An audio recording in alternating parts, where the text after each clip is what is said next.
Degree ચોર અને ભાનવામાં ઓછા રસ ધરાવતા ગોપાલ ઇટાલિયા પંજાબ સરકારના કામકાજના અધ્યયન કર્યા વગર ગુજરાતમાં લુખ્ખા બનીને બેફામ બોલે છે અને એને ખબર નથી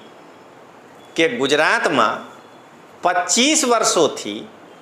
આઈએસ અને જીપીએસસીના તૈયારી કરાવવાવાળા લોકતાંત્રિક આવાજના રાષ્ટ્રીય સંયોજક રજનીશસિંહ તોમર છે, જે ગોપાલ ઇટાલિયા જે ગુજરાતમાં માંગ કરે છે, ગુજરાતની જનતાને તોમર સર પોતે આ દેખાવી દે છે કે પંજાબમાં પણ આ થયા હતા।